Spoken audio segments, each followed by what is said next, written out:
for the regular city council meeting for the city of Caldwell. It's Monday, October 19th at 7 p.m.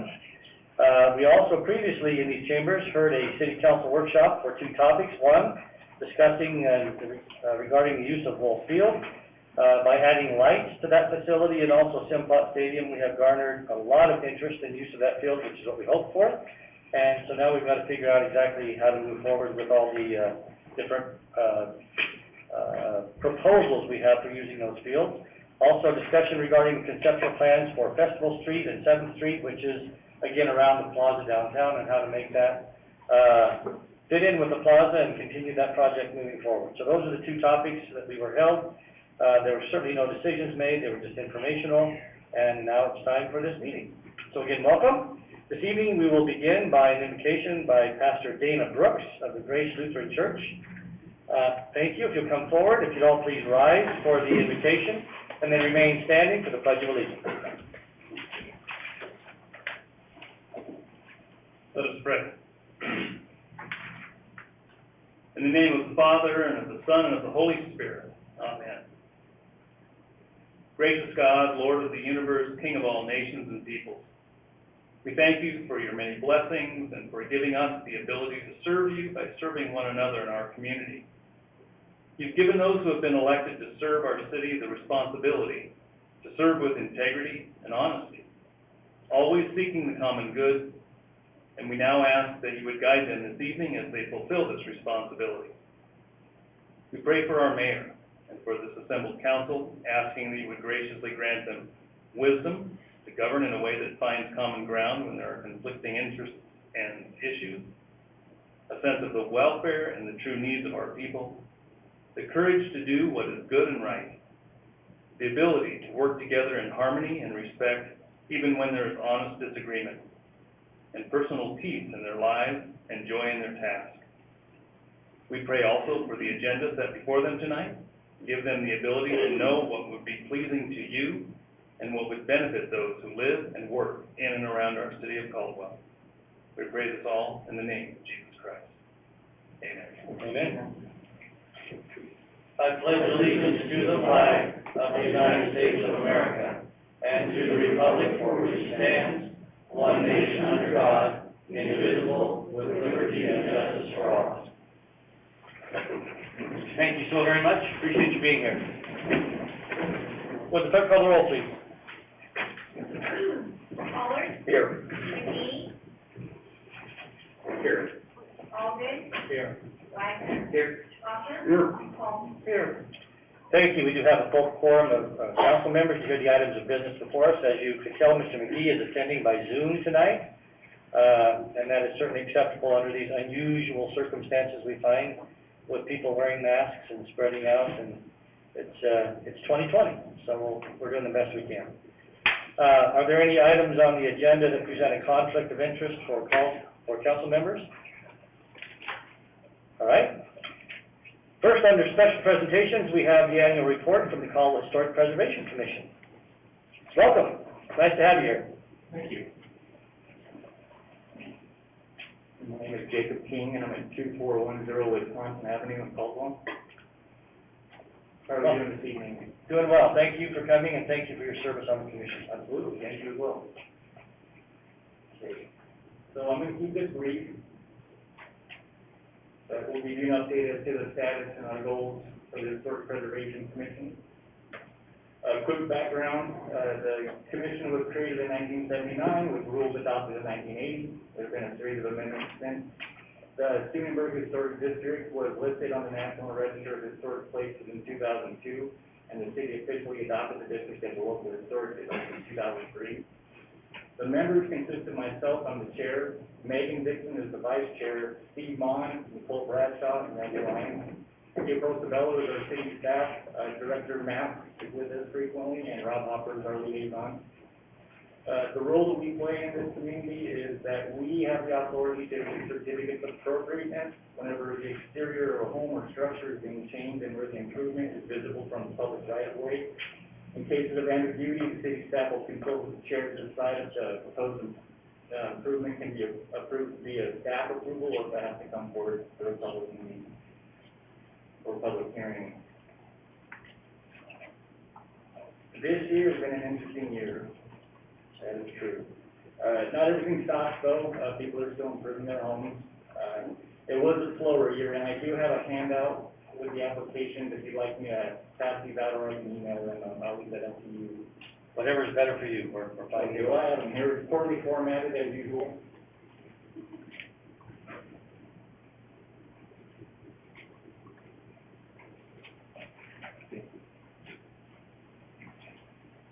There weren't very many big projects this year. A lot of it was, upkeep, repair, re-roofing. So overall, it was a pretty quiet year from an application standpoint. So just comb that over when you have time, and if we have all the details here, we can get more information if you'd like about a particular case if you so desire.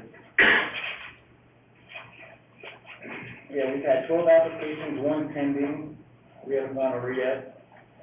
Again, pretty minimal stuff. This is, about half of them were staff level approval, which is if it meets the criteria for, you know, if it's not visible from the public right away, or for general maintenance, or they're replacing material with like material. A lot of those things can go to staff and have it approved that way instead of coming forward in the form of a public meeting or a public hearing. And, that leads into our goals and approaches for next year, and the following years, is that we want to make this process as efficient as possible for the community. There, can be some ambiguity regarding the ins and outs of the decision-making matrix or the criteria for a certificate of appropriateness, and that's where we want to help disseminate the information to the community and help them understand what the requirements are prior to building. And that's what one of the biggest frustrations is when people start work without knowing all the sort of rules of living in the district. And it's understandably one of the biggest frustrations for us and the community. So that's where we're working on, again, getting that information out and connecting with the community so that we're all based on the same page. We're actively recruiting some new commissioners. We're currently at 5, which is the minimum, and so we'd just like to add a few more members while keeping the requirements for quorum in mind. Some of the other goals that we have, we've been working on getting interns, working on certain social media pages, recording and transcribing some audio tours from Chuck Randolph. You know, his name gets talked about quite a bit when it comes to the district. We're gonna see if there's some potential areas for historical surveys, as well as other ways to generate community involvement and support. That's a big goal for us. And a lot of this is part of a larger goal to establish a connection with the college, you know, getting some internships through the history programs, the marketing programs, so we can generate more benefits through that relationship. And as always, we're looking forward to training and new opportunities to learn. Director Mapp has been great about getting us,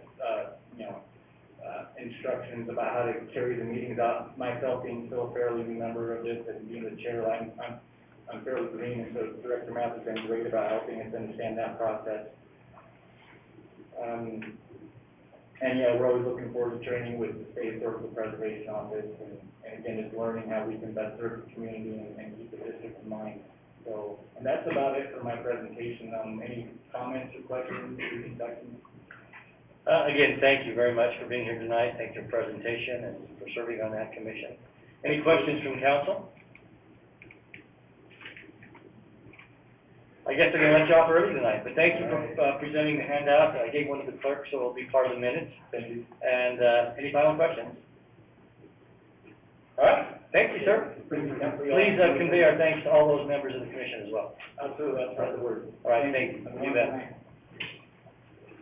All right, the next special presentation, this is a time of year when we are sadly made aware of much of the situation in our society where domestic violence is still a huge blight on the citizens of our community in this world. And it seems like 2020 has been an even worse year. The issues with people being out of work, schools not opening, children being home. It's presented a whole different dynamic for the social structure of the family and our community. And unfortunately, some have just not been able to handle it. We have seen calls in our community. The police department has told us that calls for domestic violence are up considerably. Kim is here from Hope Store and Advocates Against Family Violence, and I'm sure she could tell us the same thing, and we'll bring her up for comments here in a minute. But, so there is a month that has been set aside for domestic violence awareness.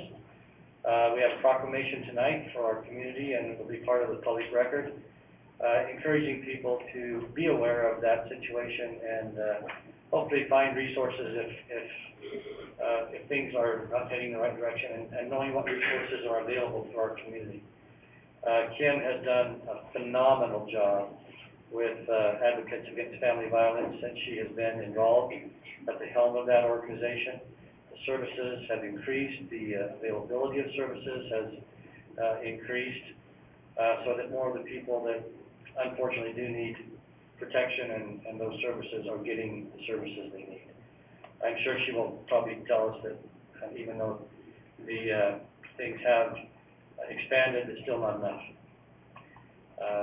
unfortunately. So, first, if you would like, Kim, if you would like to come up and give us a little overview of what you do and a little bit about what's going on in your world, and then I'll read this proclamation and let you take it, okay?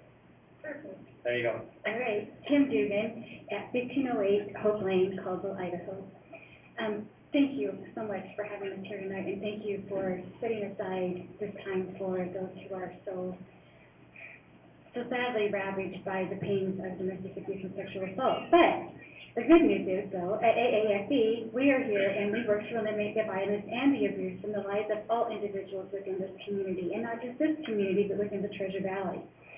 We've been providing hope, healing, and strength to each individual that we serve, creating a society free from violence and abuse, and we've been doing that now for 16 years here in Caldwell. We're at AAFE, we are not just a shelter. We are known for our shelter. That was one of the very first programs that we were able to have, but since then we've grown to 14 programs and classes, and we are providing trauma-informed care with a holistic approach to healing.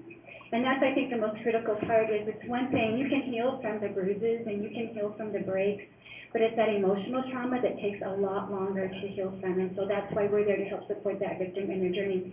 Some we've worked with for the full 16 years that we've been there, not on a consistent basis, but the other day we just had a gal call. We worked with her over 11 years ago, and she called with a question about housing, and we were there and we were able to help her. So that's why it's good to have us in the community. As you stated, we did just recently finish our phase 2 of Hope Plaza. We have a new 30-unit apartment complex. When we first did the first 48, I thought those things would never get rented up, and they're always rented with a wait list. And then we just finished this last 30. We finished them. We got the certificate of occupancy at the end of August, and in 2 weeks we were full, and we have a wait list there. So we are now working on phase 3. We have the application submitted for phase 3 with an additional 30 units and hopefully a new shelter this time, because our shelter is 100 years old. It sits on the National Historic Register, and it's a tired little old building, so it's time for a new shelter as well. As you stated, COVID, it didn't stop any of our services. We went straight through ahead. We're very much essential, which is sad to say for a community, but we are very essential. This last year, we provided services to just within the shelter to 156 women so far this year and their children. That doesn't seem like that many, but when you figure that they are there at a minimum of a 90-day stay, we stay full all the time, and it's sad, we have a wait list there as well. We have our shelter, we have our court advocacy program, we have our housing program, and we have our counseling program. The counseling program, I was a little afraid we weren't going to be able to continue with that one because of COVID and nobody would be able to receive services, but we were able to receive a grant where we are now telehealthing all of the counseling program services. So she has increased her services as well. Already alone, in September alone, I ran the numbers just before I came down here because I wanted to just know how many services we provided. And in September alone, we provided 829 services to just 829 individuals. That doesn't include all the services, and it's a minimum of 3 services per individual. So we stay plenty busy, which is really sad to say. But COVID, with like you said, was all of everybody being locked in and not having a place to get those frustrations out, it did lend itself to a higher incidence of domestic abuse, sexual assault, and human trafficking. We've seen a huge increase in human trafficking as well. But if you have just another quick minute, I have a really nice story to tell you. It started in July of 2018. I was suddenly homeless. With only the clothes on my back, I walked in 103 degrees to the railroad tracks to end my life. I had no hope, no reason to live. I had 3 chances to jump on the tracks, but I kept doing it wrong. Through a series of events, I ended up at Hope's door. I still don't feel like I had hope, but I was no longer homeless. Everything I needed, the staff patiently and lovingly helped me. It took a lot of TLC, but today, as I write this, I'm just weeks away from moving into an apartment. I'm learning how to trust myself. Hope's door has taught me it's okay to feel afraid, to gather up the courage to walk even deeper into a healing place. I feel so safe here.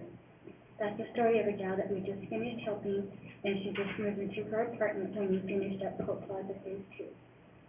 So thank you. Thank you for our time. Kim, thank you for sharing that, and I don't know who that was, but tell them also thank you for sharing their feelings.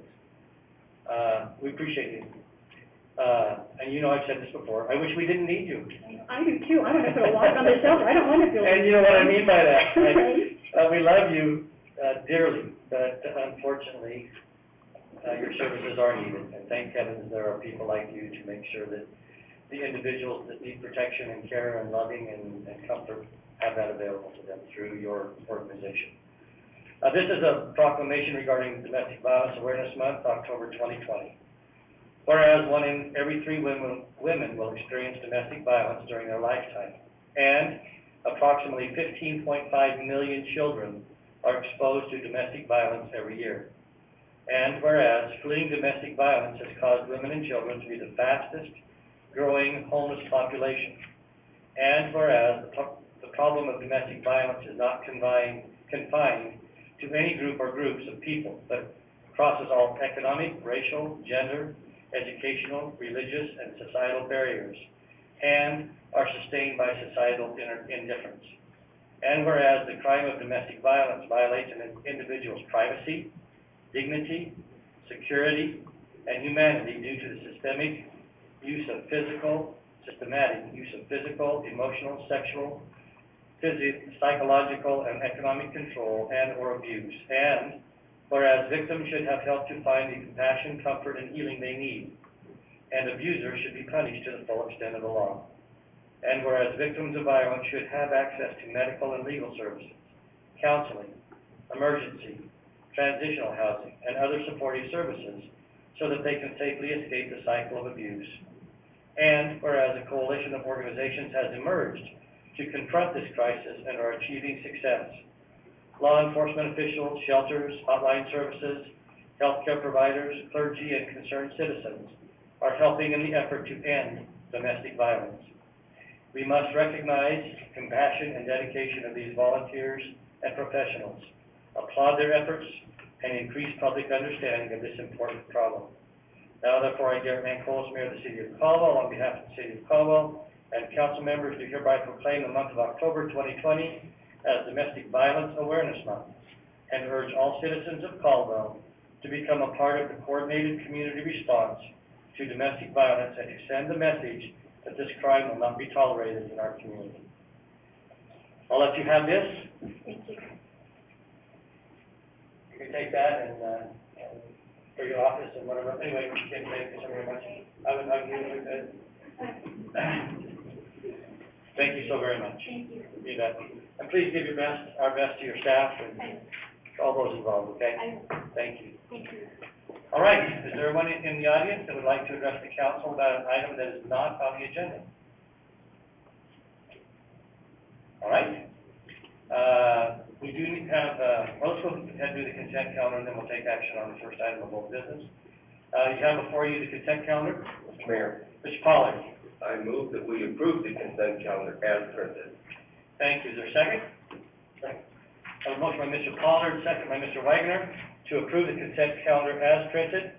Any further discussion? Will the clerk call the roll, please? Pollard, Yes. Walton, Yes. McGee, Yes. Alden, Yes. Wagner, Yes. Hopper. Thank you, the motion is unanimous, and all consent calendar items have been approved. Again, for those in the audience, those are items that are considered routine in nature, budget expenses that have been previously approved by the council, previous actions taken by the council through public hearings, so they're all considered routine in nature, and we just address those all at one time. All right, that takes us then to old business. This was an item that was continued from September 21, 2020, and October 5th, 2020. Mark, would you like to address the council and give us your recommendation, please? Certainly, Mayor. As you'll recall, this was continued for the development of a development agreement as contemplated in the staff report. That project was worked on. We were optimistic we would have it done and available, but as you'll see, it did not go out in your packet on Thursday. So our apologies for that.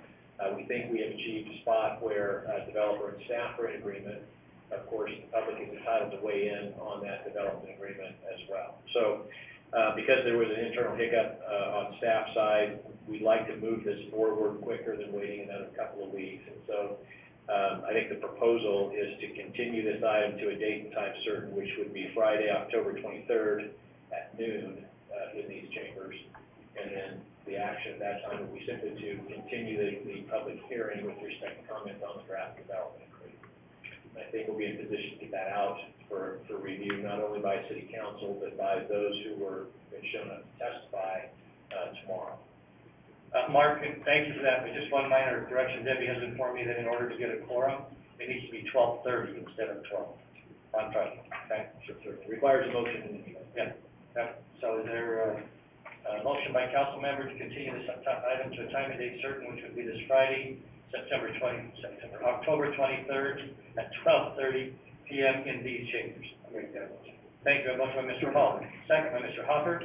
Again, the motion is to continue action item, public hearing, quasi-judicial case, CMP 2005, PNN 2003, and SUB 2006, to a time and date certain, which would be this Friday, October 23rd at 12:30 here in these council chambers. Any further discussion? Mr. Mayor, Mr. Elgin? I just want to make sure that all the people that signed up to testify, public testimony wasn't closed, and make sure everybody gets notified of this odd time that we're choosing here. Yeah, Mrs. Geyer has already been, make sure that happens. All right, and thank you again, I agree with you completely. All right, any further discussion? All in favor, please say aye. Aye. Any opposed, nay? Motion carries unanimously, and that item has been continued to this Friday.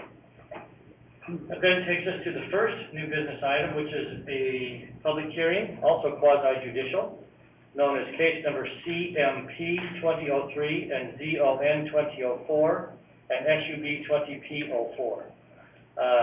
I will explain how that is to be held here in just a moment. This is a request by Providence Properties LLC for comprehensive plan amendments, rezones, and approval for a preliminary plat for Mason Creek Grove subdivision, a proposed mixed-use development on 35.46 acres, located on the northeast corner of Middleton and Linden Roads, Caldwell, Idaho. All right, this again is a quasi-judicial public hearing. There are sign-up sheets over here to my right. Hopefully, if you want to speak at this public hearing, you've had the opportunity to sign up and do so. And here in just a moment, if you have signed up to speak at this public hearing, Madam Geyer will swear you in. And in just a moment, too. Sorry. The way the hearing will be held is, first of all, we will obviously swear you in, and then we'll open the public hearing. Staff will make their presentation first regarding the request. Then, once staff has made their presentation, then we will begin the testimony portion of the public hearing by first hearing from the applicant or their representative, and then all those who have signed up to speak in favor of the application. Then we will take testimony from those who have signed up neutral or with questions in the order in which they have signed up. And then we will move to those who may have signed up in opposition to the request. And we will also take those in the order in which they have signed up.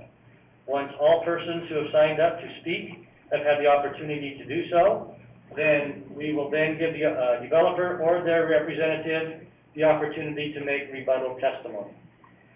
Once all testimony is given, then we will begin, if council feels they are ready, to the decision-making process. We will close the public testimony portion of the hearing, and then the council will be asked to first approve an evidence list, which I keep during the public testimony portion of the hearing along with city attorney. We will present that list and ask for their approval. Now, tonight, there are 3 different actions, so the testimony will be for all 3. There's not a separate hearing for each one of those, but there's 3 actions that need to be taken by the city council. And actually, if any of those are not approved, whatever follows is moot. So, for example, if they do not approve the comprehensive plan amendment, there's no reason to move to the rezone.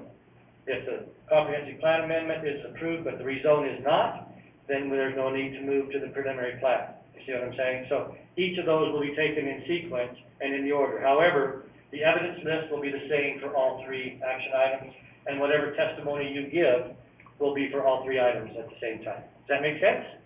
Okay.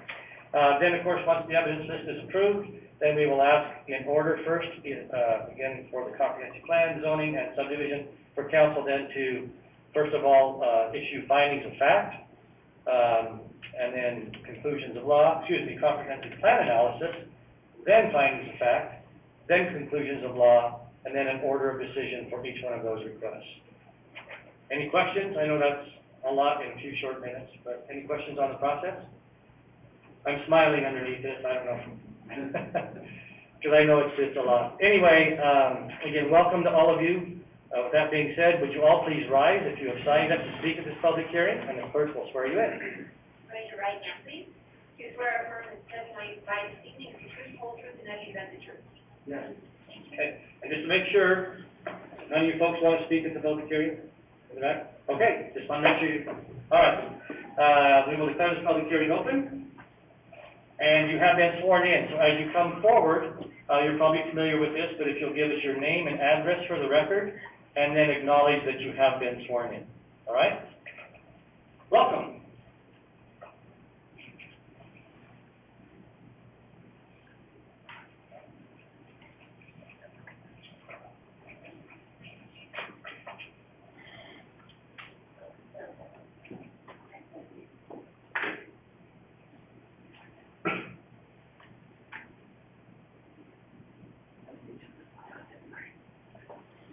Thank you, Mr. Mayor and City Council members.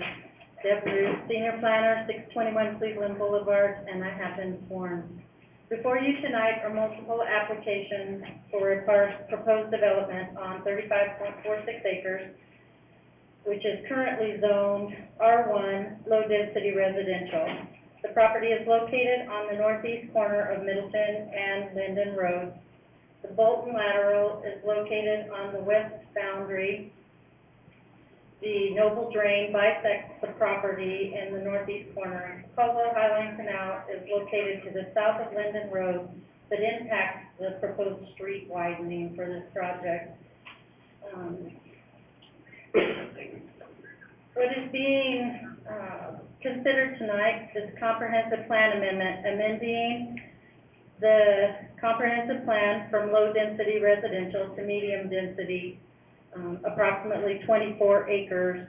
And then also they are requesting commercial and services on 6.91 acres in the southwest corner of the property at the intersection of Linden and Middleton.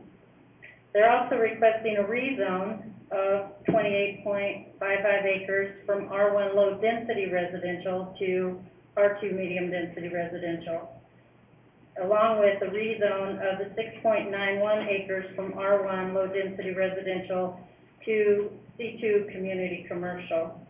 And I'm going to take this moment. In your staff report, you did see there is a strikeout of the 5 acres that's actually requested in the letter, modified to 6.91, which is matching the actual legal description of the property to be zoned commercial and changes on the map. So, and that was caught just recently, that the request for 5 acres and the legal description for 6.91 were not matching, but consistent. I did have our mapping department check that the 6.91 acres was not encroaching into the residential. It just takes in a portion of the street and quite a bit of right-of-way dedication.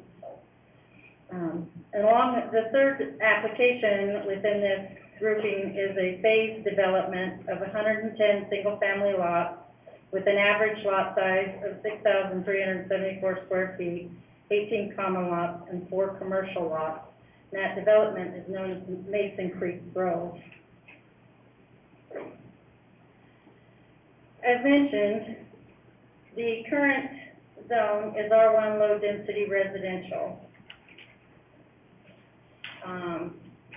And is consistent with the 2040 comprehensive plan. There is a small portion of the property, about 4.5 acres, that is designated R2 in the comprehensive plan, but the majority of the property is consistent as low density in the comp plan. The rezone requests 28.55 acres to be rezoned from R1 to R2 medium density, with 110 residential lots, and again, the average lot size of 6,374 square feet. The request to rezone the almost 7 acres from R1 to C2 community commercial is, they're requesting that to create 4 commercial lots with the proposed uses of retail, professional offices, small medical offices, restaurants, community banks, etc. No residential uses are proposed for those commercial lots. They have they indicated that they are fine with a condition which has been placed to restrict that commercial portion of the development not to have residential as a part of it. The preliminary plat is 110 residential lots, 4 commercial lots, 18 common lots. The development meets the required open space, and I'm going to qualify that as qualifying open space. And then they also have a pretty good portion of open space that's going to be usable open space, but does not meet qualifying open space. And so we do have quite a bit of open space with connecting pathways in this development. The applicant has complied with requirements for Linden and Middleton road improvements. There will be a roundabout at this intersection. There's also some concessions for shifting Linden Road to the north to avoid having to move or do a lot of construction on that Caldwell Highline Canal. And so those have also impacted this development and required that the property be reduced by right-of-way and turn lanes there. And that's also true of Middleton Road, where they have corrected a inconsistency with an easement and landscape buffer on top of the Bolton lateral, and that's been corrected, and so they've complied with the city's request for those items to be done. Access has also been provided to the 2 out parcels, one in the southeast corner and one in the northwest corner. As far as the comprehensive plan goes, the 2040 map was adopted in February, and this property was not requested to be designated differently than it is as low-density residential. It does tie into the developments that are, go back there. Okay, so that's our comprehensive plan designation here. I would say that, although their development plan is great, it's not consistent with the comprehensive plan. Recently, this council denied the application for Shadow Glen subdivision on the west side of Middleton Road, which was requesting essentially the same type of application, and had a good plan for open space connectivity and development in that area as well. With that, I'll stand for questions. Thank you. Any questions for Mrs. Root? Mr. Mayor? Mr. White? And these things, some for Debbie, but also some probably for Brent too, don't mind chiming in over there. First one is could you go to the preliminary plat? So the ingress there on Middleton Road, I know Middleton Road is a very protective corridor, especially from Canyon Highway District, so I was surprised to see that that was there. And obviously they've been notified, so just to confirm that that does meet requirements for, I guess, separation and all those things. Mr. Mayor, Mr. Orr? Councilman Wagner, my understanding is that it does, that that's been vetted. We worked together with the highway district on that plan. I don't know exactly what means, whether that's ultimately right in, right out, or what, but it is. So I can't have to tell you, I don't know for a fact, but I'm confident that Rob sorted that out with the highway district.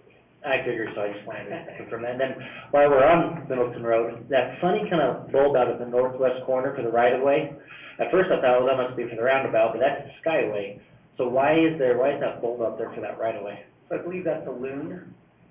And so a loon is a place where there's extra space created to allow cars to do a U-turn. So you have a medium U-turn type of concept happening here. So yeah, so that's the deal there. Well, that's exciting. And then one last question is, you had mentioned about the shifting of Linden Road. How far did it shift to the north, the right-of-way? How much extra right-of-way was required, or was it going? Councilman Wagner, I can't tell you off the top of my head. Canyon Highway District requested the shift in that, and the engineering department reflected that in their comments. And the developer changed the plat to reflect that. It did cause them to kind of rearrange some lots and change some things along with some turn lanes. The right in, right out on Middleton Lane, it is approved. They have put the turn lanes in, and that loon is just part of the corridor plan to do just what Brent indicated. Other questions? Mrs. Root? Mr. Mayor. Mr. Orton? Thank you, Mr. Mayor. I would just throw one more thing in on that, on the Linden Road, that engineering has proposed, and we've done this on a number of applications, that that the cost associated with building that road to its normal width be borne exclusively by the developer, and then mitigation for traffic, that they be able to use the traffic mitigation to help offset the cost of doing those extra improvements, which is just to try to keep that equitable. With somebody on the south is going to be doing less improvements, and they're really protecting the opportunity to have Linden Road fully built out there. So just to make that clear, that is in staff report. Other questions for Mrs. Root? I do have one for you. I think in your testimony you stated that we just approved the new comprehensive plan, right? February of 2020. Yeah, that's just to me. In February. That's, okay, 6 months ago, or 8 months ago now, I guess, October. Is that correct? Yes. Okay, so this was designated as R1 in that comprehensive plan? Designated as low density residential. Okay, all right, I just want to make sure I heard what you said. Okay, thank you. Any other questions? Thank you. Patrick Connor?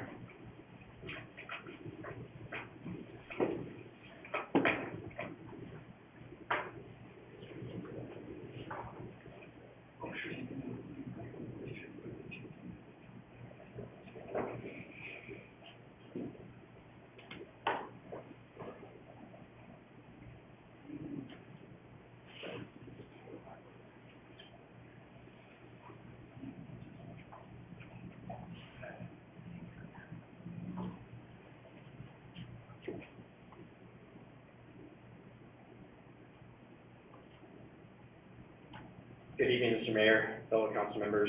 My name is Patrick Connor, 701 South Allen Street, Meridian, Idaho, and I acknowledge that I have been sworn in. Welcome, thank you. Thank you. Today I'm presenting Mason Creek Grove. It's the final 35 acres of the full vision of Mason Creek Landing subdivision in eastern Caldwell. This is the final portion of the master plan project, and it's critical to extend access to major roads, support transitional land uses, and support livable, well-planned, diverse housing and community services. As Ms. Root has said before, there are three main land use action items here. The first is the comprehensive plan amendment, amending low density residential to medium density, approximately 30 acres, and community services, about 5 acres. And I acknowledge that the change is matching the legal definition of it. The rezone would be the next step, rezoning about 30 acres from R1 low density to R2 medium density, and the rezone of about 5 acres or 6 acres from R1 low density to C2 community commercial. And lastly, the approval of preliminary plat of 107 single-family lots, 21 common lots, and 4 commercial lots. Again, here's a vicinity map located on this side of town. We are in the northeast corner of Middleton Road and Lincoln Road. As you can see, outlined in pink is Mason Creek Grove project, and in the larger master plan, you can see how we fit into the Mason Creek Landing. Just for context, Mason Creek Landing, we just finished the first and second phase of developing those lots, and recently got those 2 plats recorded last month. The surrounding land uses, as mentioned before, primarily R2 to the north and to the east, R1 to the west, and a small sliver of C1 neighborhood commercial directly across Middleton Road. Everything in white is outside the city limits. I'm going to first talk about the comprehensive plan amendment, and then kind of talk a little about the background and the history of the area. So, as shown in this map, the dark yellow is the medium density residential, and the light yellow is low density residential. I just want to note that the areas I'm highlighting here were built to today's standards of R2 zoning code. These lots are between 5,200 and 7,500 square feet in size. So if those were platted today, they'd be designated as an R2 zone. So we're essentially left with this donut hole in the middle of our low density residential. And so I want to talk about kind of how we got there. In 2007, there was a plat brought before this body that was approved and annexed to the city limits called Copper Creek preliminary plat under the R1 zoning.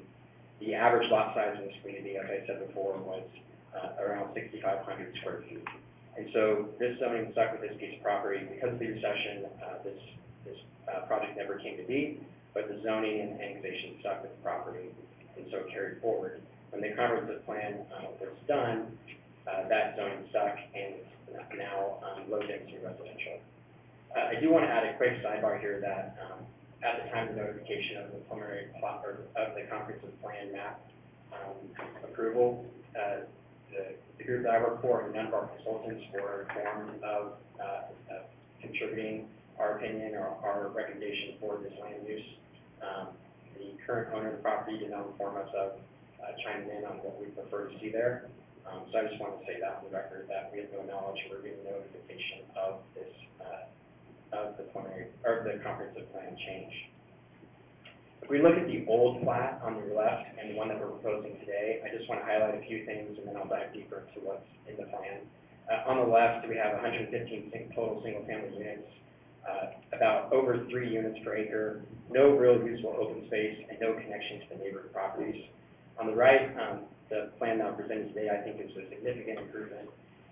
107 total single-family lots, so less units, 2.9 units per acre, about 3 acres of open space, and as was said before, even more if you include the mobile drain area. We have 4 street connections to our neighboring properties, 5 pedestrian connections to these neighbors as well, and we're including 5 acres of community commercial on the southeast corner, or southwest corner. So if we look at how this project kind of is integrated and why we did a different plan than one that was approved before, is that it's really important to us to integrate this into our approved Mason Creek Landing project. If you look at the overall Mason Creek Landing project, including Mason Creek Grove, it's about 148 acres, so almost a full quarter section. 441 residential lots, which is less than 3 units per acre, open space of over 20 acres, and the commercial lots. So if we look at it on a density of our residential units, we're hovering around 3 units per acre, which is more in line with low-density residential standards rather than medium-density residential, which we are asking for most of our property and what is approved in the Mason Creek Landing project. So we're requesting for most of all Mason Creek Landing to be medium-density residential with some commercial and services on the corner to allow for a greater variety of housing options, desired usable green space, and community services at this major intersection. So here's a map showing what the comprehensive plan is today and what we are proposing to change. So to conform with medium-density residential and the commercial and services comprehensive plan designations, we proposed R2 zoning and the C2 zoning on the areas as depicted.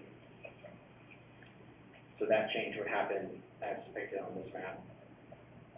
And this way, all of Mason Creek Landing and Mason Creek Grove will be similarly zoned, again, with the commercial in the southwest corner. So I'm going to jump into the preliminary plat aspect of it. I'm first going to start talking about the residential and open space amenities, and then finish with the commercial portion. As said, we have about 107 residential lots, varying from 45 feet to 52 feet. Some are larger, with an average size of 6,300 square feet. 4 commercial lots in the corner, each are about an acre in size. Open space, about 8% of it is open space, and then if you include mobile drain, we're up to 4.76 acres or 13.4%. To see how this piece, how we have the different lot sizes and how it fits into the overall project, we can look at this map. We wanted to have a transition of uses from the southwest growing to the future Mason Creek Park in the far northeast corner. We have, as approved, 4plexes and duplexes along the major roads. We have our smaller kind of cluster housing in pink, and then it progresses towards our larger, more estate lots around the park and more toward the north and east of the project. Here are some of the homes that we're building right now in Adams Ridge that are being very well received there. There's a high demand for homes in Caldwell, and we're excited to continue. So here's a map of the community open space and amenities. We have a number of pocket parks. We have one large top lot in the middle of the property, and everything's connected with pathways within these green spaces as well as on the public roads. Also, I just want to point out that per the zoning code, the commercial and services requires to have a 15-foot vegetative buffer around the sides. So it kind of softens that use adjacent to the residential uses. Here's some photos of what those look like. One of the main things that people look for in communities, and the main reason why I think a lot of people want to live in Treasure Valley and this area is access to green space, safe parks, and I think we're accomplishing that really well here. And how this kind of fits into the overall Mason Creek Landing community, we've integrated it wherever we possibly could. Like I said, I think we have 5 or 6 pedestrian pathway connections as shown with all the red lines. That eventually kind of all roads lead to the Mason Creek Park, which is going to be a city park with a bridge over Mason Creek. I also want to point out that we have 2 northwest to southeast pathways through the drainage, Noble Drain and the Mason Creek Drain. As part of the 2040 pedestrian master plan, and those are shown there in this map. So 2040 is a long way away, but thankfully with this project, at least one of those quarter sections would be accomplished with those pathways down Noble and Mason Creek. Lastly, community commercial. When we first brought this project to staff, in mid-2019, we talked about wanting to have the comprehensive plan amendment to medium density. And they encouraged us to look at the inclusion of commercial property at this intersection, given the high traffic of Middleton Road and Linden Road. And so we reached out to some local real estate brokers to conduct a market study to understand what would be suitable for this area. And they identified a high need for community commercial uses, such as medical office, dental, daycare, restaurants, retail, and uses that were drive-through friendly, which, you know, looking at today's current status in the world, drive-through friendly is really important for people's safety. Also looking at the comprehensive plan, the economic development section, we noticed that there was quite a bit about live, work, play communities, supporting integrated uses with housing, recreation, office complexes, restaurants, shopping areas, hoping to reduce the number of vehicle miles on people on the road, connections to home and work, close to schools as well. Hopefully to reduce the need for residents to commute out of the city and into our neighboring communities and keep the tax dollars within Caldwell. So we also did our own map here, which shows where a majority of these commercial services are in the city. So if you look along the west and south side of 84, where a majority of these services are. Right now, it's pretty much a desert east and north of 85. There's one dentist office and one gym. But essentially, most of your services, for anyone that lives in this part of town, has to cross the highway. So we're trying to show that there's a lot of growth in that part of town. There's a lot of need for these services, and as more and more people move to this area of town, it is responsible to have these opportunity for commercial services in these areas. I know, for one, a lot of people in our communities have children, and I showed here the location of schools, and a lot of times it's just a lot easier to, you know, do the carpool route and, you know, drop off dry cleaning and also grab dinner or take kids to the dentist all in one trip without having to dash across town and across the highway. Here's an example of some of the uses that we're proposing in the commercial portion of the site. We have primary health, urgent care, gyms, dental facilities, restaurants, banks, daycare, title company, auto parts store. We have a similar, or a smaller project in South Ada County that we're working with, and we've sold all of our parcels that are similar size to a Starbucks, a auto parts store, and a bank. So there is demand for these community services adjacent to residential areas. And lastly, I just want to point out all the investment, all the studies that have gone into Middleton Road, all the roundabouts as mentioned, along Middleton Road to keep the traffic moving, to keep this a corridor. And this can actually be a good asset for community commercial in that it will be a place for destination uses for dentist office, daycares, things like that. For it to be not a place where it's a dash in, dash out corner store, but rather a place where people come and it's almost professional use there, as well as retail and restaurants. I also want to point out the airport nearby, as it continues to grow, there is some thought that the growth will go beyond Linden Road, and Linden Road, and the connection underneath the highway will go away at that point, thus creating more of a need for commercial services on this side of the highway for residents on this side. Just want to conclude. Thank you all for having us tonight. I really hope that you all consider first the comprehensive plan amendment because that is, as I said before, is an integral part in the steps of getting the rezone and the preliminary plat approval.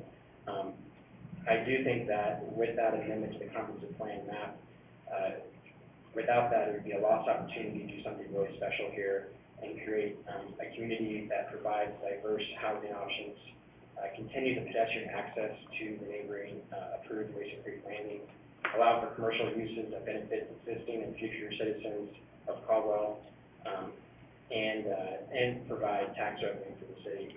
And lastly, foster smart land use planning, keeping commercial and higher density uses near the major roads, and connect green pathways and incorporate neighborhood properties. So thank you, and Sam for questions. Thank you. For the record, the PowerPoint presentation will be labeled CC 1000. All righty, and that's the presentation from Mr. Connor. Questions from council? I have some questions. Mr. Wagner? So you kind of answered one of them I had, was the plans for the commercial lots. So maybe just a little bit more detail on that. Have you had any contact with potential commercial tenants that may go in there or anything like that? I know it's still early, but I just wondered if you've had any of that. It is early, but like I said, we do work with real estate brokers around the valley, and we're doing more and more commercial as more and more cities, are asking for commercial opportunities near residential neighborhoods. So we haven't had any direct access, with these users, but as I said before, the brokers that we work with are excited about this, about Caldwell in general, this part of town especially, and this site, given the location on that corner. They think it's going to be a very valuable piece, for those users, and it'll be, pretty easy for them to market. And one more question, Mr. Mayor. And I don't know if you could go, to perhaps the preliminary plat that shows the southwest portion a little better. That may work. So I don't have a point, but so the southwest portion there, where, and I believe Canyon Highway District owns that out parcel. Yes. Is that correct? So where it shows for the roundabout that's gonna go in there, there is a pretty decent amount of dead space from where that right-of-way is needed is gonna be to where your commercial is gonna begin. Has there been any discussion about utilizing that dead space so it doesn't just become nothing and weedy and incorporating it into your commercial Are area? you talking about the main? Correct, yeah, right, yeah. So we did bring that up, and we talked to the highway district about that, because we asked if there was a way for us to potentially acquire some of it, to incorporate it. They said they wanted to reserve that for any sort of drainage requirements that they may or may not need. Potentially down the road, maybe they don't need all of that space, as they get further into design, and that can maybe be incorporated. But at this point, we did ask, the highway district about that, but he did want to keep it for drainage. I also just wanted to, I know we asked about the balloon, that is accurate, that is where, because there is going to be a full median down Middleton Road. So this access point to Middleton is a right-in, right-out only, and this access to South Linden is a full access. This one is right-in, right-out, and then if you need to do a U-turn and go south, you can utilize the lanes.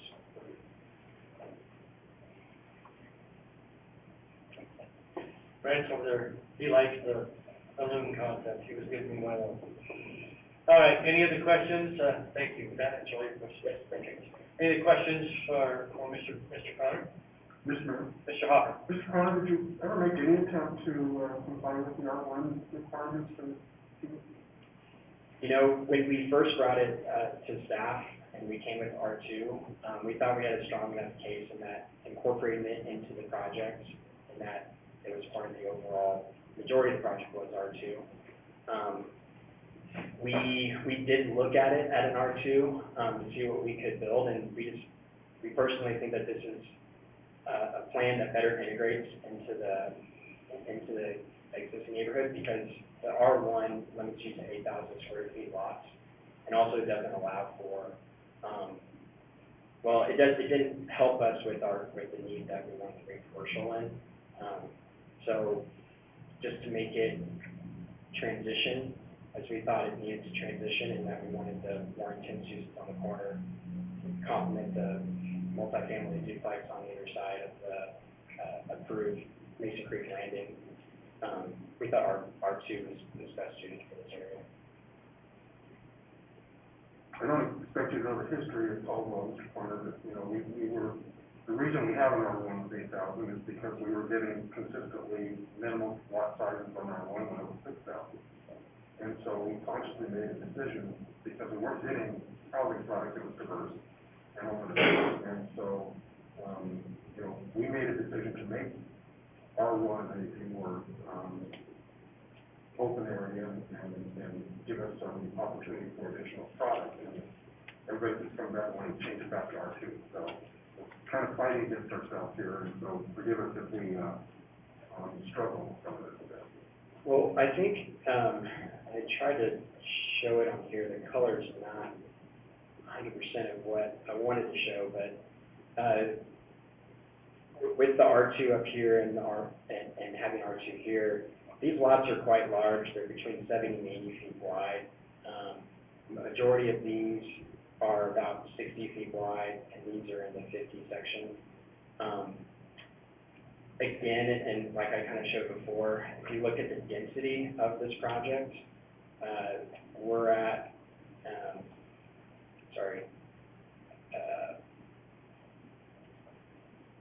it's about here I have it better over here.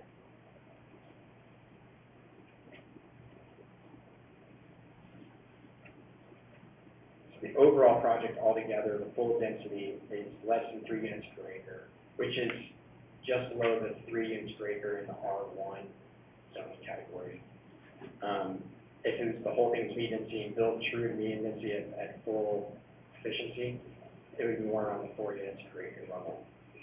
So the way that we're trying to design the overall community, at least the residential portion of it, lives and breathes like a low-density community at less than 3 units per acre overall. I just thought it was the same, and that's why we have a lot of stuff like that. Any other questions? Mr. Mayor? Yes. Sorry, just to follow up, just to make sure, because that actually really surprised me, what you just said. So I just want to make sure that I'm seeing it right. So the Mason Creek Landing, even though it's zoned R2, it's at just under 3 lots per acre, which would be the R1 standard. Is that more or less correct? Am I getting that right, or? That's the way I calculated it. Again, I can run the math again, but it discounts the 5 acres and 6 acres of the commercial. So that's included in the overall number there. There's a large city park, which affects that there as well. If it was built without that large city park, and if there were homes in that commercial, that density number would be a little bit higher. But because we have large chunks of this property, in addition to Noble Drain cutting through the middle of the site, it takes up a lot of property as well. But given the overall number of residential units and the overall size of the full, almost quarter section, it does get you to that level of density. Other questions for Mr. Connor? Thank you, sir. Mr. Connor is the only one who has signed up to speak in any of these. I saw you get sworn in. Did you not get signed up to speak, or? Patrick covered it all. Okay, I just want to make sure we didn't overlook something. I swore in just in case I was needed to clarify something. All right, thank you. There's no one signed up with questions or neutral. There's no one signed up in opposition or against.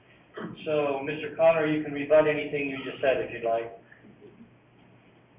Okay, he said no. Mr. I will ask a question now of Ms. Ruth. Okay, go ahead. Ms. Ruth, this went before the hearing examiner, is that correct?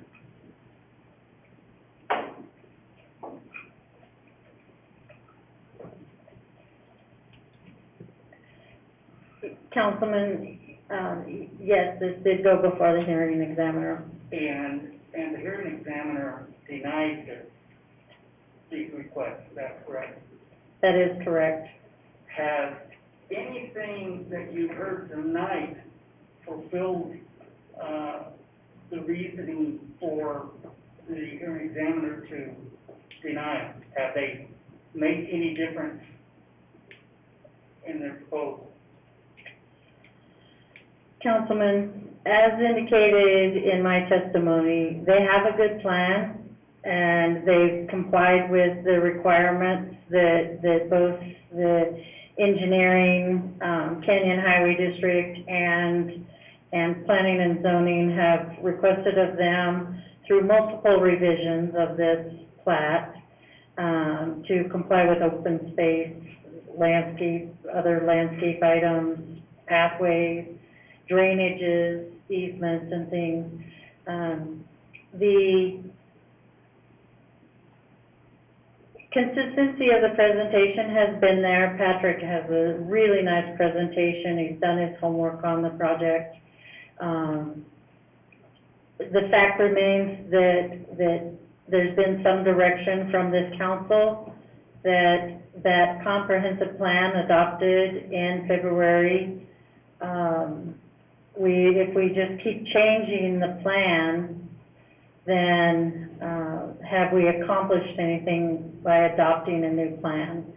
And, again, there's some sense that because the development directly across the road was denied for this very same request and reason, you know, it's, the hearing examiner picked up on that, was, also, you know, thinking that the product is all the same. The lot sizes are small. There is a need for some larger lots in the city.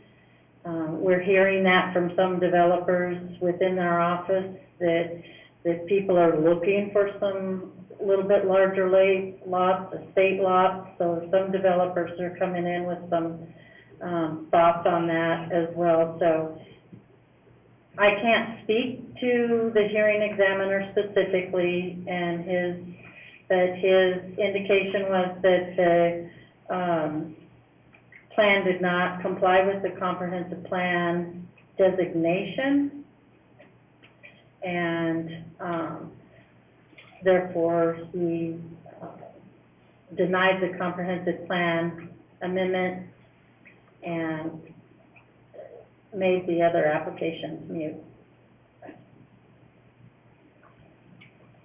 Any other questions for staff or for Mr. Connor? Oh, sorry, Mr. McGee, go ahead. Thank you, Mr. Mayor. I want to go back to that third of an acre discussion, because I think that's important. I just need to understand further this, probably coming from our staff, the complaint we did not have third of an acre, that counts that commercial area as well. And so if I understand that correctly, then the lots really don't average out to be a third of an acre. And I think that's an important determination, because that's kind of a key measure as to whether, you know, it's a big lot or, you know, a medium-sized lot. So can staff help me understand a little bit better how that calculation was made by the developer and whether or not they agree with the developer on that statement? Thank you, Mrs. Root. Thank you, Councilman McGee.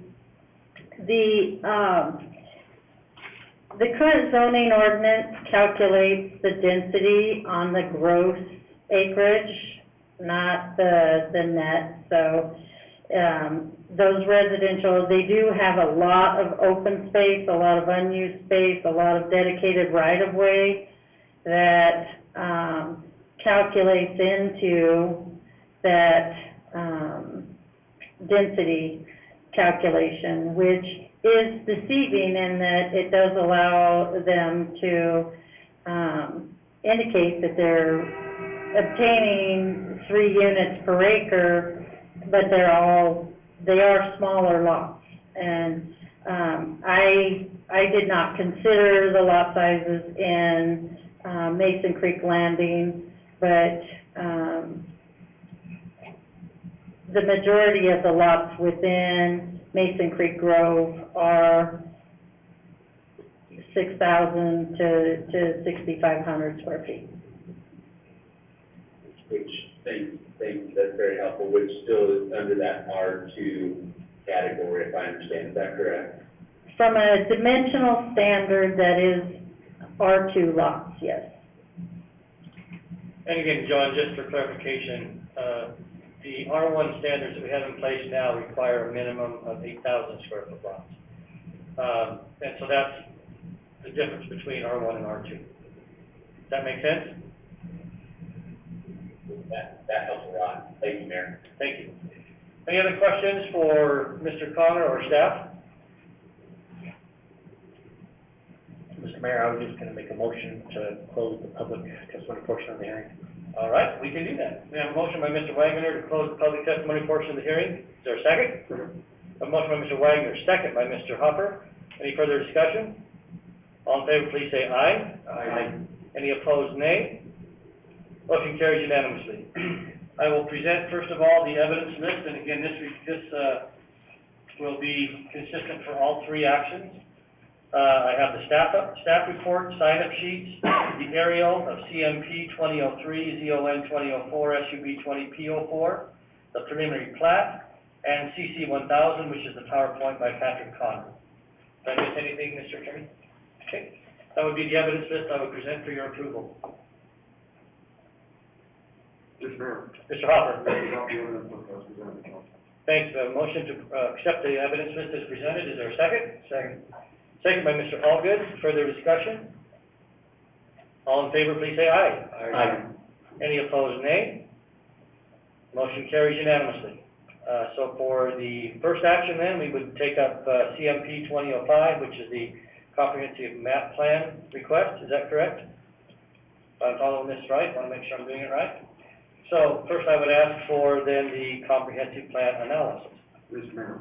Mr. Hopper. I would move to adopt the comprehensive plan analysis found in the staff report Roman numeral 5, noting in particular that this application is inconsistent with the comprehensive plan map today. Okay, we have a motion by Mr. Hopper. Okay, we have a motion by Mr. Hopper, second by Mr. Carlson, to adopt the comprehensive plan analysis under Roman numeral 5, and I believe in your motion you specifically noted that this application is not in compliance with the current comprehensive plan map. Is that correct? I want to make sure I restate your motion. Is that correct? A second by Mr. Carlson. Any further discussion? All in favor, please say aye. Aye. Any opposed, nay? Motion carries unanimously. I would ask for council's findings of fact. Mr. Mayor, Mr. Allgood. the Fall City Council accepts the facts outlined in the staff report, the public testimony, and the evidence list. All adopted city ordinances, standards, and codes were used in evaluating the application. Thank you. Is there a second? Second. A motion by Mr. Allgood, second by Mr. Hopper to approve the findings of fact as presented. Any further discussion? All in favor, please say aye. Aye. Any opposed, nay? Motion carries unanimously. I would ask for conclusions of law.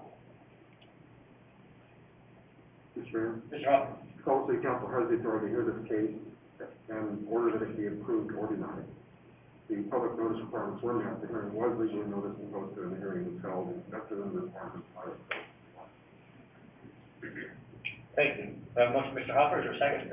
Second by Mr. Carlson regarding conclusions of law. Any further discussion? All in favor, please say aye. Aye. Any opposed, nay? Motion carries unanimously. Order of decision on case CMP 2005, which is a request for comprehensive plan amendment. Mr. Mayor. Mr. Wagner. So I want to talk a little bit, I'm gonna probably kind of go in a circle. Hopefully, Roy and I were hunting this last week and went in a circle and we saw nothing. So I'm hoping this circle is a lot more productive than that one where we hiked for 3 hours for nothing. But anyway, I wanted to talk a little bit about the comprehensive plan, map. And I know there's been a lot of discussion about that, a lot of discussion about the comprehensive plan that we reviewed and approved earlier this year. But I see that as very different from the comprehensive plan map. I know every year we look at the comprehensive plan map that comes before us, but really all that we're approving is not any changes at that time, but the changes that have already taken place during that previous year, when cases have come before us and they've asked for comprehensive plan map amendments and things of that nature. I am not a fan of what I would call piecemeal comprehensive plan map amendments, where, you know, we just do it a piece at a time, property at a time.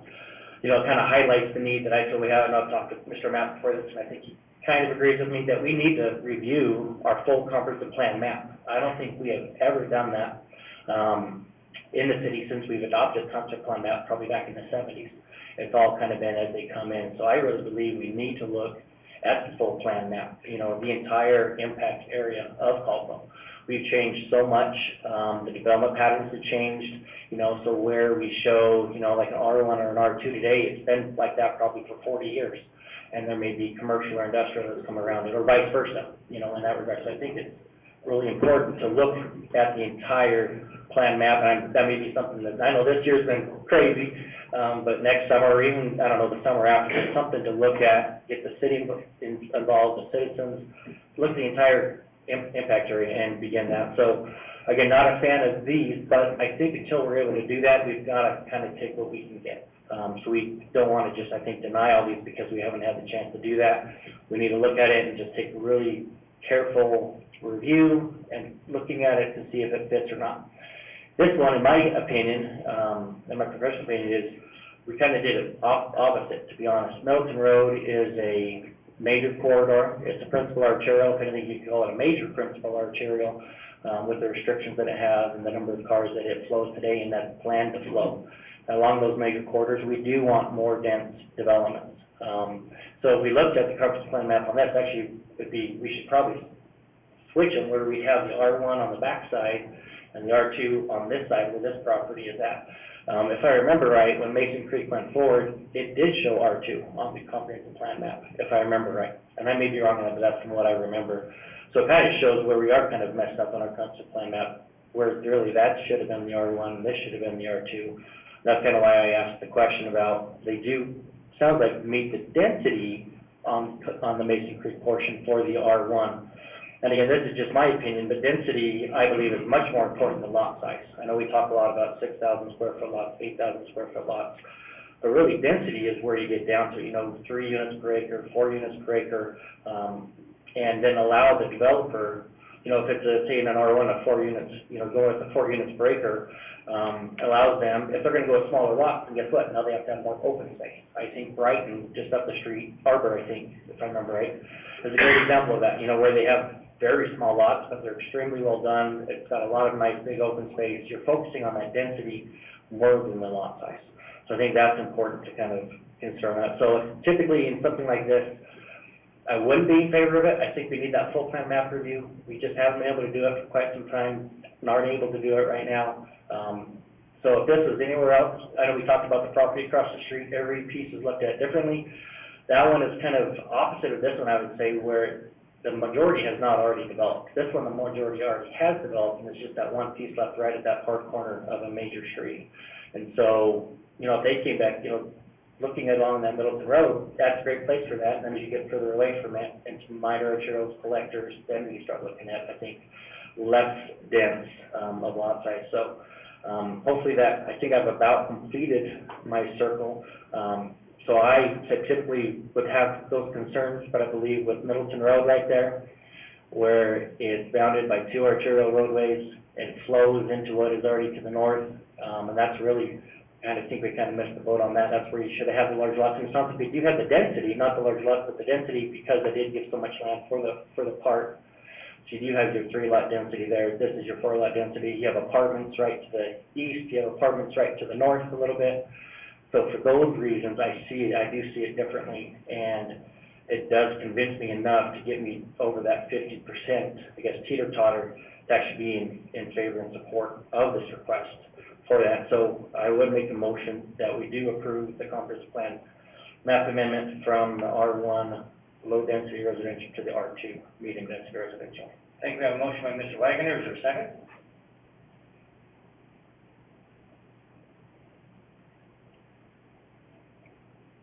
Motion dies for lack of a second. Is there a different motion? Mr. Mayor, Mr. Carlson. based on the findings of fact and conclusion of law, the mayor and city council hereby orders that case number CMP 2003, a request for Properties LLC to amend the comprehensive plan from low-density residential to medium-density residential designation for approximately 24 acres of parcel R34304 and designate 6.91 acres in the southwest corner from low-density commercial service is denied. Second. Thank you. We have a motion by Mr. Carlson for denial, second by Mr. Pollard. Any further discussion? Will the clerk call the roll, please? Carlson? Yes. Pollard? Yes. McGee, Yes. Allgood, Yes. Wagner, No. Hopper. Yeah. Thank you, motion carries 5-1, and then unfortunately, that means that the rest of it is moot. So that concludes, the public hearing, from the standpoint that the next pieces would not be considered because of that motion. So with that being said, is there a motion then to close this public hearing? A motion by Mr. Carlson, second by Mr. Hopper, to close this public hearing. All in favor, please say aye. Aye. Any opposed, nay? Motion carries unanimously. That moves us then to, let's see, 4. This is the companion document, item number 2, so that would be also moved. So that would move us to the financial report. Give me just a second, I'll be there, sir. I figured it off and try to print. I got it, thank you.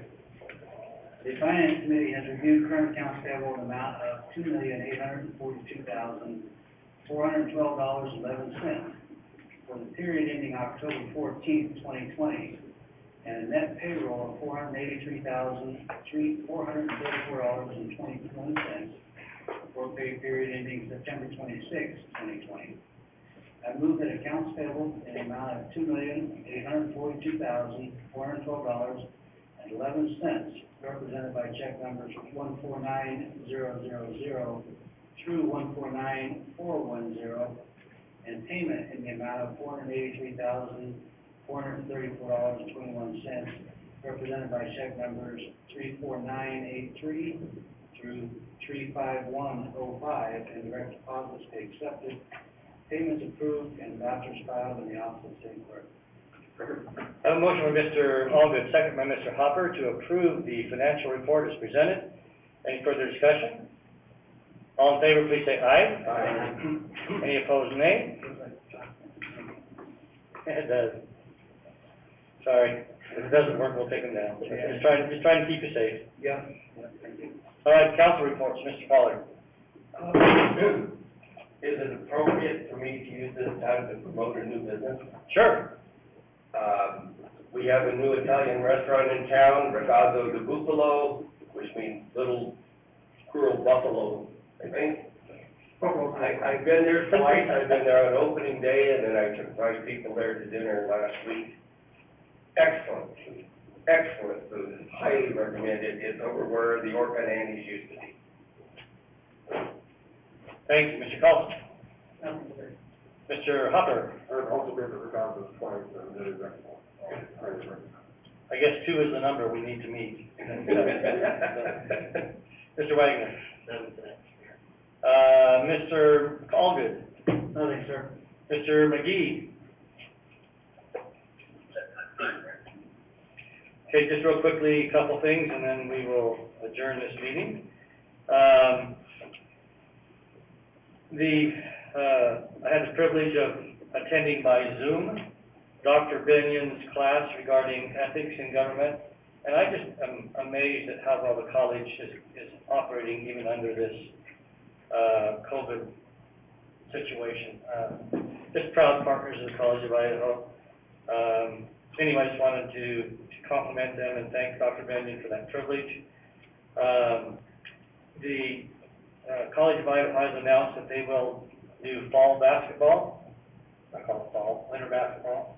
Starts actually before winter technically gets here.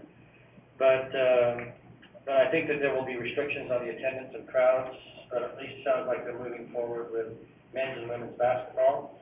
From also what I understand, the Frontier League, which is College of Idaho, will begin football games in February. So it's just one of those years, but just wanted to give you that update from the College of Idaho. They're doing well, even under these difficult circumstances.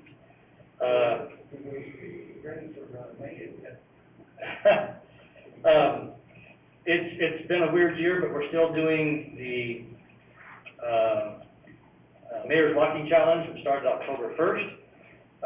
What we will do this year, with your permission, is the schools are struggling with trying to get any kind of organized events because of COVID split shifts, hybrid or school schedules, and it's just not working for them.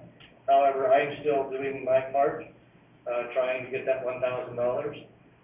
And, if I do, I'm just wondering if council would consider, matching it again, and then what we would do is just simply divide it between the elementary schools instead of trying to pick a winner, based on steps. I would be in favor of that. But they, of course, they have to commit to use it for playground equipment or something to do with physical activity. We've done it in the past, and I think it's a really good use of that money. So if you're willing to just consider that, and when I get the check, I'll have an official action to do that, but, I have half a month to go to get that done. So just want you to know that's, moving forward, and that's really pretty much all that I have. I will, just again, as you know, I will be continuing, what's that? Testing. Pardon me? What's that? J3. Oh, that took a U-turn. Oh, okay. So, okay. Declined the offer. So, anyway, we did offer the position, I'll just go ahead, we did offer the position of Human Resources Officer to an individual who had gone through the process, and everything was fine, and at the last moment, they backed out. So, so we start all over again. So, we thought we were close to it, and then Monica, will begin that process soon. Also, Don't let him meet the mayor, and maybe we'll get some. yeah, We're gonna meet the mayor. it was fine until they met with me.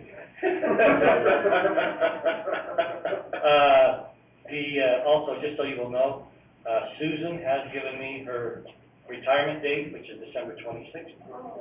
Her last day of work will be December 18th. She is going to, move on into retired life. So we will start advertising that position November 1st, and we'll have something 30. What's all these people putting so much for? Me? I'm the only common denominator in any of this, so. I'm not sure how to take that. Man, she married a Fleetwood, now she wants to retire. I know, I can't believe it, so. Anyway, and then also Gary Shoemaker has, told us his retirement date of January 16th, is that correct? Yeah. And then Todd Foreman in building has given us his retirement date of February 16th. So there's several retirements over the next few Couple months. hundred years of experience. Yeah, about 250 years of experience, so. Mr. Mayor, Yes. is Ms. Jones giving us a date? Her original date was January 16th, but with this change of events, she is willing to delay that. So, anyway, there's a quick update on retirements and U-turns. I don't have any further discussion. Did I? I do have one thing Yes. I need to bring up. I, did go into fuel house, and it went really well, and I was quite pleased with it. But then I got to thinking about COVID, and its increase and everything, and I'm just wondering, do we need to start moving ahead on the sprinkler system on that? To, be ready for when the hospital calls? I think that's already been approved, if I'm not mistaken. It's already been approved, yeah. I wish Carol was here, because she could have, Brent, isn't that already in the process?